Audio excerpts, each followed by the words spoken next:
Clementina tartaruga sempre quixo ser artista.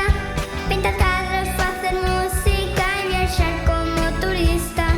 Pero ten un compañeiro que non é da mesma idea.